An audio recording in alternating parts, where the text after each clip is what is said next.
ভারতের পশ্চিমবঙ্গে ক্ষমতা হাত বদল হওয়ার পর থেকে মুসলমানদের মসজিদে হামলা, মুসলমানদের উপরে আক্রমণ করা, দোকানপাট ভাঙচুর করা ইত্যাদির ঘটনা অহরহ ঘটছে। এই বিষয়ে যদি কিছু বলতেন। হ্যাঁ, এই বিষয়ে কথা বলা আমাদের কর্তব্যের অংশ, উম্মাহ বোধের অংশ। গোটা বিশ্বের যে কোনো প্রান্তে কোনো মুসলমান যদি কষ্ট পায়, আমি মুসলমান হিসেবে পৃথিবীর যে কোনো প্রান্ত থেকে সেই কষ্ট অনুভব করাটা হলো আমাদের ইমানের দাবি। ঠিক না ঠিক? নবী আলাইহিস সালাম বলেছেন যে ইমানদাররা সবাই দেহের মতো, একটি দেহের মতো।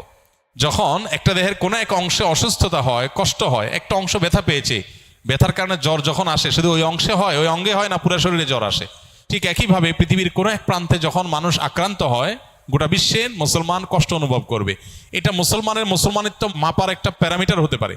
যে কোনো প্রান্তে মুসলমান কষ্ট পাচ্ছে, ও আমার তো না, ওই দেশের। এরকম যদি মনে হয়, তাহলে আপনার ইমান নিয়ে যথেষ্ট চিন্তা করার সুযোগ আছে যে আপনার ইমান কতটা কার্যকর বা আদৌ আছে কিনা, কতটুকু আছে। কারণ আপনি মুসলমান হয়ে থাকলে আপনার কষ্ট অনুভব হওয়ার কথা, যেমন মুসলিম ভাই সেখানে নির্যাতিত। দুর্ভাগ্যজনক বাস্তবতা, বাংলাদেশে আমাদের হিন্দু ভাই বোনদের প্রতি কোনো প্রকার অনাচার হোক, এটা আমরা কেউ চাই না। বাংলাদেশ এমন দেশ যে দেশে মাদ্রাসার ছাত্ররা মন্দির পাহারা দিতে যায়। বাংলাদেশ এমন দেশ যে দেশে মসজিদ মন্দির পাশাপাশি হয়।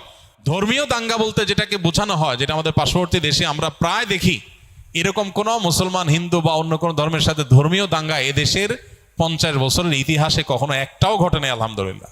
এরপরও যদি কোনো বিচ্ছিন্ন ঘটনা ঘটে, কোনো একজন হিন্দু অন্যায় করেছেন, তার অন্যায়ের কারণে তিনি হয়তো কোনো কারণে পাবলিকের রোষানলের শিকার হয়েছেন, এটাকে নিয়ে দেখা যায় ভারতে তাদের সাধারণ মানুষ থেকে নিয়ে রাষ্ট্র সরকার পর্যন্ত সবাই মুখ খুলে এবং হিন্দু নির্যাতন বলে এটাকে প্রচার করে।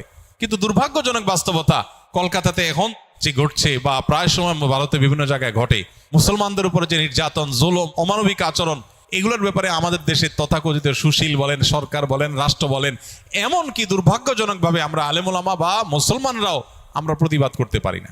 ওরা আমাদের তিলকে তাল বানায় এবং সত্যকে মিথ্যার সাথে মিশিয়ে প্রচার করে। আর আমরা আমাদের মুসলমান ভাই বোনদের নির্যাতনের বিষয়ে আমরা একেবারে চুপ, কোনো কথা বলি না। আমরা তীব্র প্রতিবাদ এবং নিন্দা জানাই। এবং যারা সারাক্ষণ গণতন্ত্রের সবক আমাদেরকে শোনায়, তারা নিজেরা যদি এইভাবে তাদের দেশের সংখ্যালঘুদের উপরে নির্যাতন করে, তাহলে আমাদের দেশের সংখ্যালঘুদের ব্যাপারে কোনো নসিহত বা সবক দেওয়ার কোনো নৈতিক অধিকার তাদের আর থাকে না, থাকার কথা না। আপনি নিজে যেখানে যে জুলুম করছেন, সেখানে আমাদের পান থেকে চুন খসলেই আপনি সেটা নিয়ে কথা বলার অধিকার কোত্থেকে রাখেন? তো আমাদের উচিত রাষ্ট্রীয়ভাবে, সরকারিভাবে মুসলমানদের উপরে যে নির্যাতন চলছে সেগুলোর বিরুদ্ধে অত্যন্ত তীব্রভাবে প্রতিবাদ জানানো এবং কার্যকর পদক্ষেপ নেওয়া। আল্লাহ রাব্বুল আলামিন আমাদের মুসলমান ভাই বোনদেরকে হেফাজত করুন।